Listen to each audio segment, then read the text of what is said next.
All right, hi guys. I'm so sorry. You're gonna get like me in different views. I'm back in the car. Okay, dead serious. I'm back in the car. Sorry, it's like the sun is going in and out because it's storming, and I'm in Atlanta and it's storming. So sorry, guys. I'm back in the vehicle again. And I tried to stay out of the car, but I had to go get my nail fixed, which I did. So yeah, I'm back in the car. I told you I was on my way trying to go to the gym and stuff. So, and I'm trying to catch the sun. It's just like you. I hope you guys can see me. I'm sorry. I hope you guys can really see me. I'm trying to catch the light. Okay, I'm really trying to catch the light, but it's like the light is very bad right now because again, it's I can't catch it. I can't catch it. I'm sorry. I'm trying. I'm trying to make sure that you see me. But you know what? Even if you guys can't really see me, my words is more important that you catch the message than seeing me, I guess. So every now and then you're going to see me kind of twerk my phone so you can see me. But if you can't really see me because I'm in Atlanta, it's been storming all week because of the storm coming from other places coming through here. It's storming, raining, and the sun is going in and out. So even if you can't, like I said, see me, I just want you to grab the message, okay? All right, I'm not gonna try to make this video too long with it, so I'm gonna breeze through it real quick, talk real quick, and we're gonna breeze through it where it's not that long, okay? Because people keep saying, Stephanie, your videos are long-winded. I'm a long-winded person in person, online, Facebook, whatever. All right, so back to my message, ending on part 1. This is part 2. All right, out of the box conversation part 2. All right, I talked about submittance and obedience. Okay, that's where we ended things, and I wanted to convey to you because I told you I'm gonna read stuff that I wrote on paper. Okay, so in Ephesians 5:21-32, you can Google it yourself. You can find it in the Bible yourself. Ephesians 5:21-32 says this: wives, submit to your own husbands as to the Lord.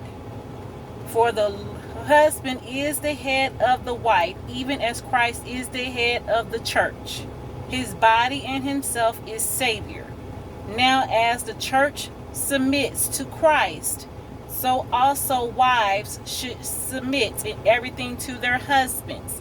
That is in Ephesians 5:21-32. All right, like I said, you can get the Bible, you can Google it, whatever. All right, so because I said that in the message, understand submittance is important. It's a gift. When you submit to your mate, you're giving them a gift to be able to be, I would say, the head of the relationship. It's a gift. And that gift should not be taken lightly.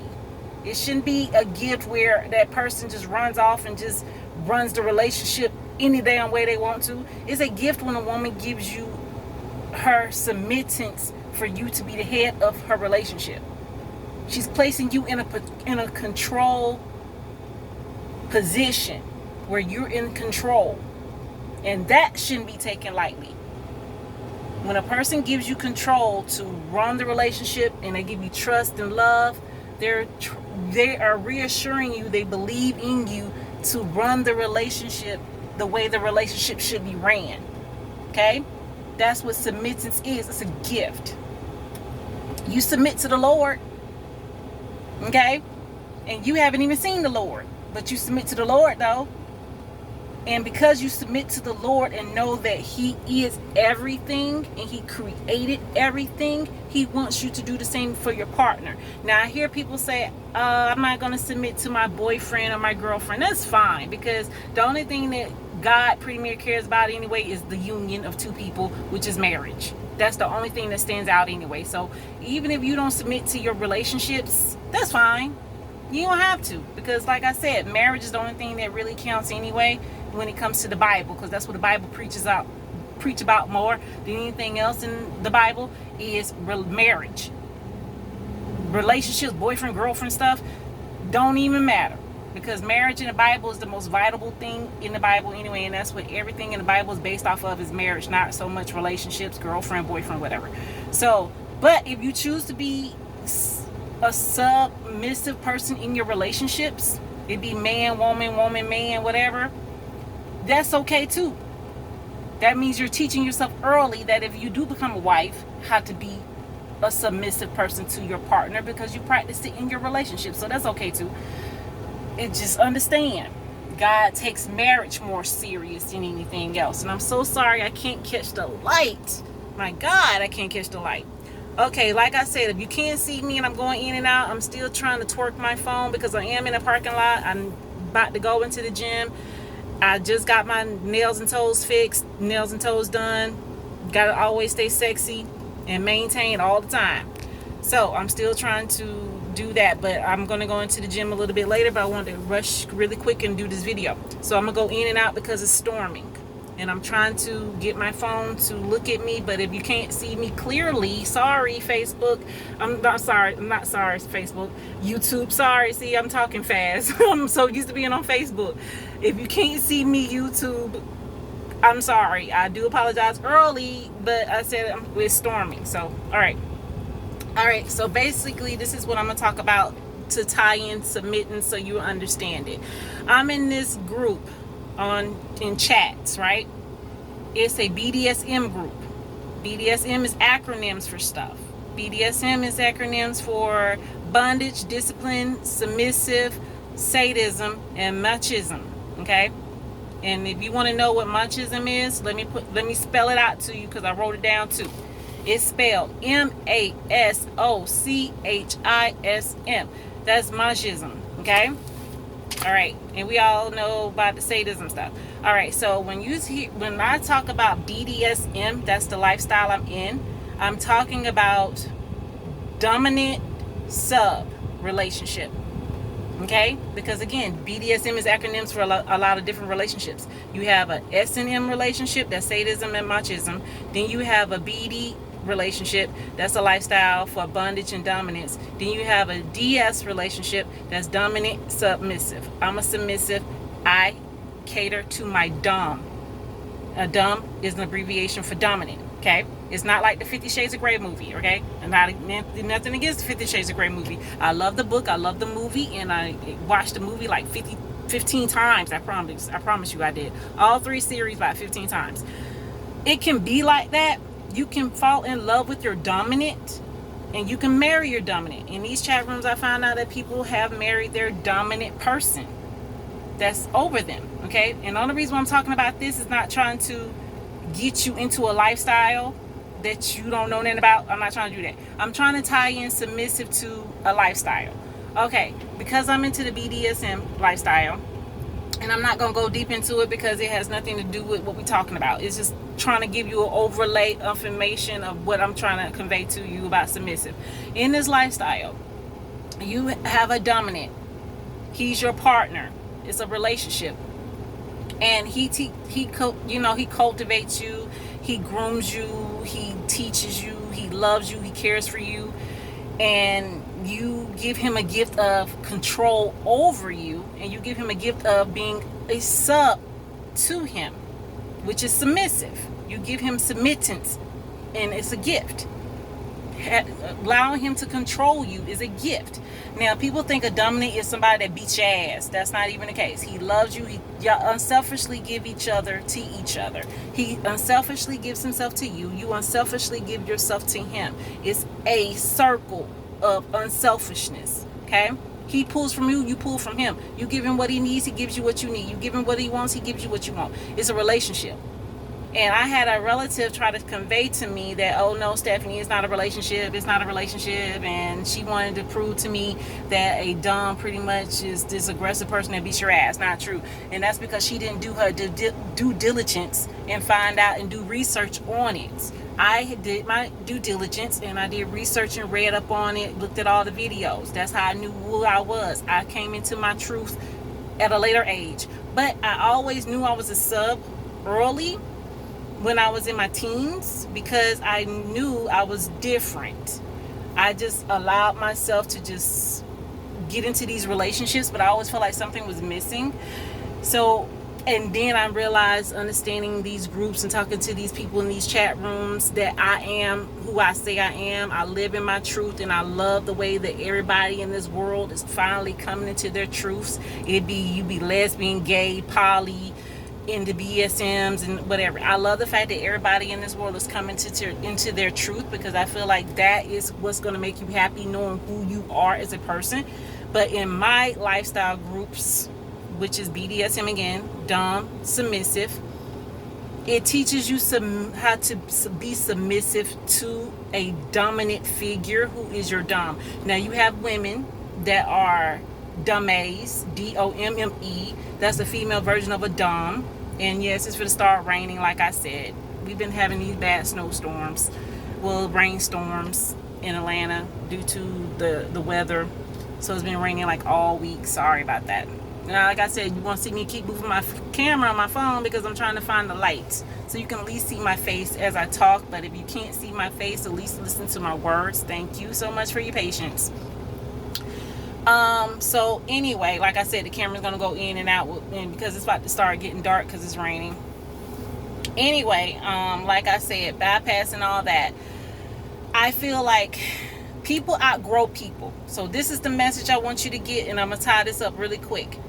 People always wonder, why did such and such leave me? Why did such and such break up with me? Why did such and such, walk away from me? I feel like in life, as we getting older, there's nothing wrong with somebody walking away from you. That means you outgrew that person. You're supposed to outgrow people, because if you don't outgrow people, you're not growing as a person, meaning that you're dying. Okay? When you have someone in your life that's not cultivating you to grow, you're literally dying. So it's okay to outgrow people. That's how I got into the sub lifestyle. I outgrew my exes. They walked away. And back in the days, I used to always wonder why guys would walk away from me, call me weird or whatever. And I felt like I didn't have a proper relationship I could be in. But it's because I outgrew mentally where I was going. I was outgrowing the guys I was with, and they didn't fit where I was trying to be, which is my happy place, which is being true to myself sexually, being true to myself, who I am. Okay? So I took time, because we in quarantine, I took time to find Stephanie, okay, who is me. And in the process of finding Stephanie during this quarantine, since everybody's quarantining, I had time to find who I was, which is me. And I found my lifestyle that fits who I am. And I found people in my lifestyle that understand how I feel, who I am, and they relate to me very well. So like I said, I had a cousin try to convince me, oh no, this is not you, this is not who you need to be, blah blah blah blah. That's because, again, she didn't do her due diligence, and she don't know who she is. So therefore she tries to tell me who I am, and I felt like, you can't tell me something I already know, and I need to research on it, and it fits who I am, right? So I feel like when people walk away from you, it be family, friends, co-workers, best friends that you know since high school, with the Jerry curl, whatever, okay, and the two pigtails or whatever. I'm still trying to find the light. Sorry, Facebook, I'm still trying to find the light. Okay, I think I found the light. Okay, so I feel like when people walk away from you, see the light going in and out, that's because the clouds and stuff is rolling in from the storm, like I said. So I'm sorry. I'm still going to find the light for you, but listen to my voice. All right, so when people walk away from you in your life, it's not a bad thing. I used to think it was a bad thing. I used to think I was the fucked up person. I thought I was the fucked up individual because people kept walking away from me and I wasn't lasting in relationships. So I used to think it was something wrong with me, when really that is yourself outgrowing the people you're with. It be family, friends, people you went to school with. You can outgrow people, right? Because if they're not trying to help cultivate you, nourish you into the growth where you need to go, you need to outgrow them. I see all the time wives outgrow their husbands outgrow their wives, because they're growing in two different directions. I've seen best friends, they known each other forever, grow in two different directions, and they walk away from each other. There's nothing wrong with growing. You're supposed to grow. This is your only one life God blessed you with, and you're supposed to grow. When you with someone that's not growing with you, they're technically killing you anyway. Okay? I see it a lot in my family. Women that are with guys that they know they're not going to be able to grow with, but they got them guys in their lives though.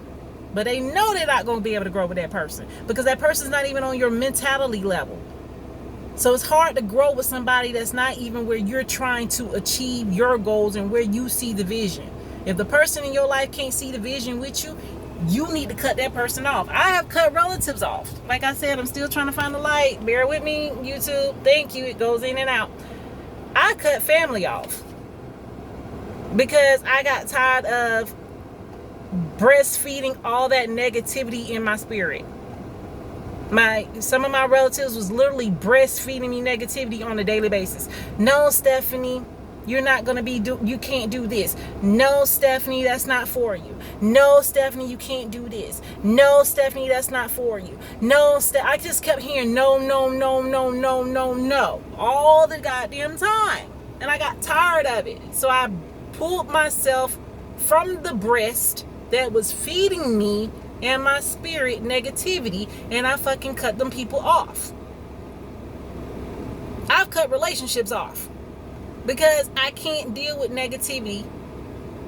If you want to keep me at a complacent place in my life where I'm trying to grow out of, I need you to feed my spirit and my soul positive energy, positivity.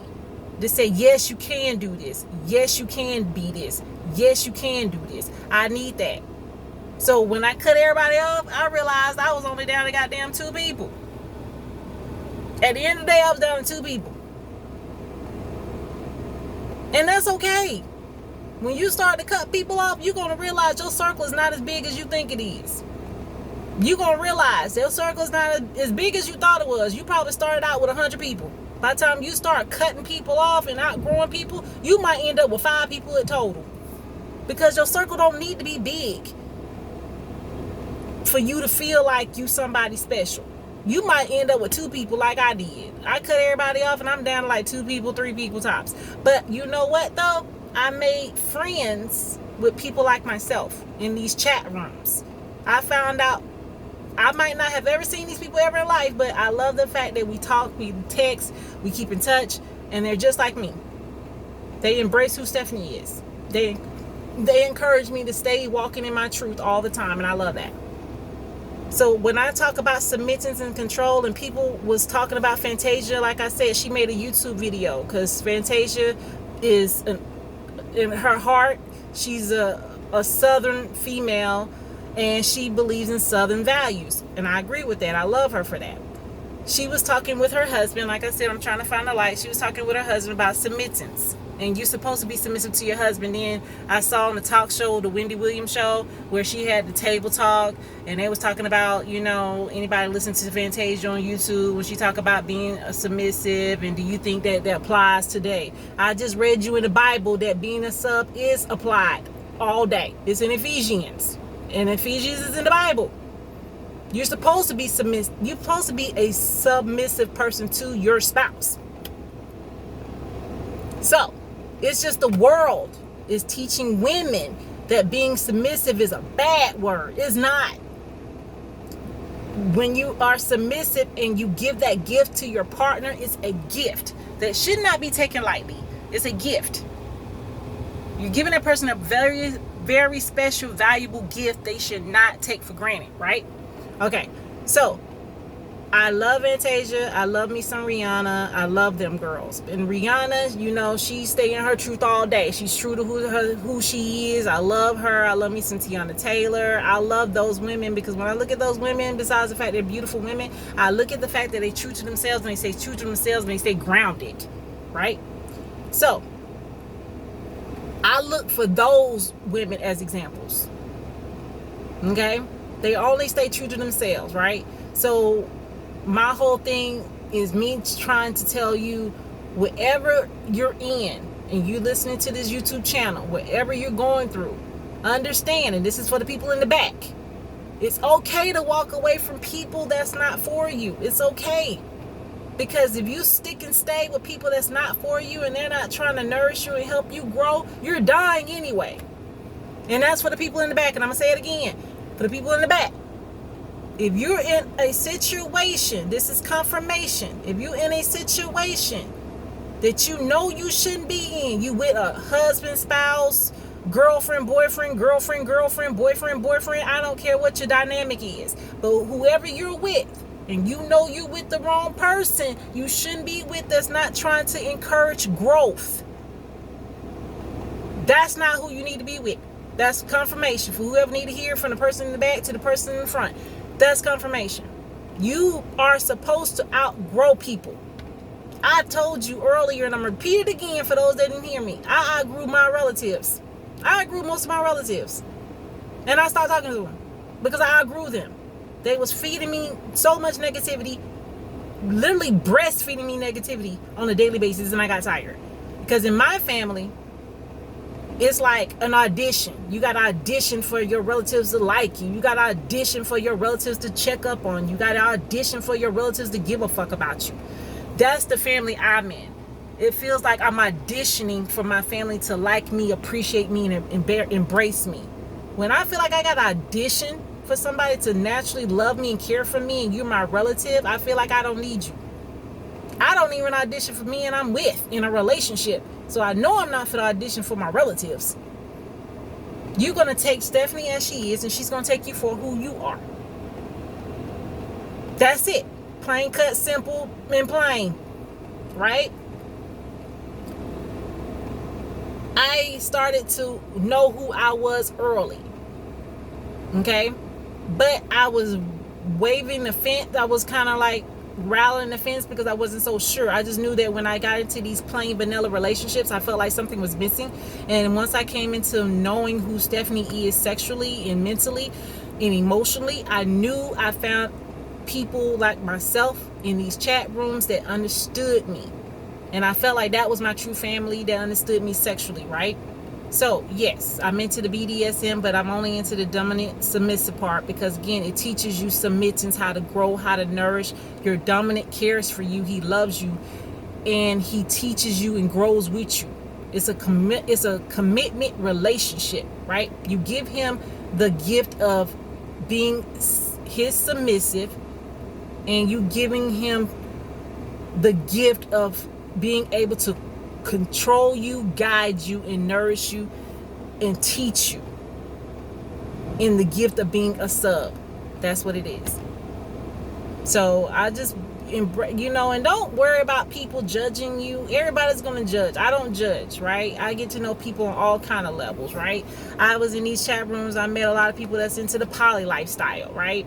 And I met people that's into all kind of stuff, right? The bisexual. I was in bisexual chat rooms and everything, right? Just talking to people, understanding why people are the way they are, because I like to talk to a variety of people to understand their way of life and the way they look at things. I don't judge, but I like to understand people's views on stuff, right? So with me, I basically getting in touch with other people, appreciating other people. I just, like I said, I'm simple. I like to talk and I like to get to know people. I don't judge. Everybody got a lifestyle. Everybody's doing their thing. And then you have the people like, oh my God, you're going to go to hell and all that. We were born into sin.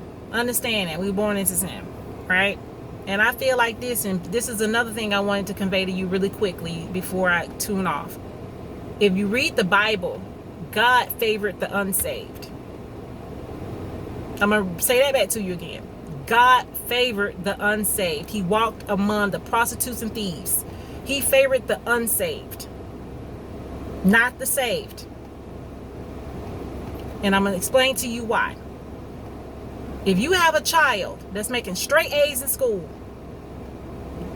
straight A student, always on the principal list, then you have another child that's failing classes, getting N's in conduct, all that. Who are you going to give the most time and attention to?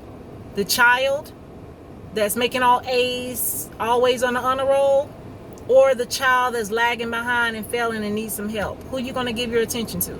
You're going to give your attention to the child that needs the attention more so than the child making all A's and always on the honor roll, because they're good. You're going to pay more attention to the child that's not good to get them back on the right track. That's why I tell people, and that's something that pastors are sometimes I ain't never going to tell people in church. God favored the unsaved, because those are the people that he was trying to get saved. And those are the people that he needed to walk amongst and guide them in the right direction, because the saved people are already good. They're saved. The saved people are already good. So I don't have to sit amongst the saved, because they are already good. They are already saved. I need to walk amongst and love the people more that are unsaved, because I need them to know me. I need them to come to me. I need them to feel confident to love and accept me in their life. I walk amongst the unsaved. So don't worry about people judging you. Don't worry about you, oh my God, I might be judged. I don't care. Be confident who you are, love who you are, embrace who you are, and be truthful to who you are. We're in a world now where everybody's embracing who they are now. And that's a beautiful thing. Stand in your truth, be in your truth. That's a beautiful thing. Don't apologize for who you are. Don't apologize. Don't apologize to nobody for who you are. Love you. And once you love you, that person that sees that love and confidence in you will love you too. And I'm be truthful honest to you. I feel like we're all grown and we got one life to live. So live your best life.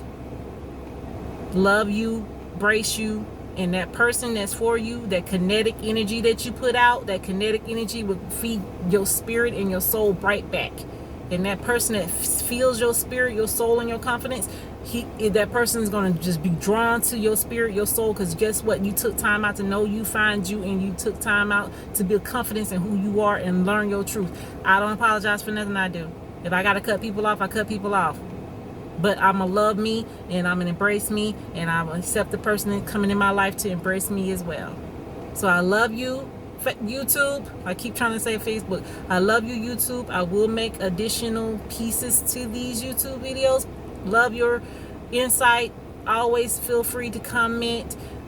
I make these, like I told you, these YouTube videos is not so much for money. It's not for money. It's because I love my people. I love embracing people, and I love uplifting people. I love people to pull messages from what I'm saying, because at any given time somebody could be going through something, and I might say something that gives you confirmation on what you need to know, and you can take from my videos to embrace yourself and love yourself. I love it. I love it, love it, love it, love it. I'm a voice for people that don't even have a voice, that might be too shy, that might not be too sure. I'm that voice. That's my gift. I feel like God gave me the gift of having a voice to speak for people with no voice. So I love you, love you, love you, love you. Sorry about the fact that I'm going in and out. Like I said, it's storming. I'm apologize one more time, but I love you, love you, love you, love you. Mwah.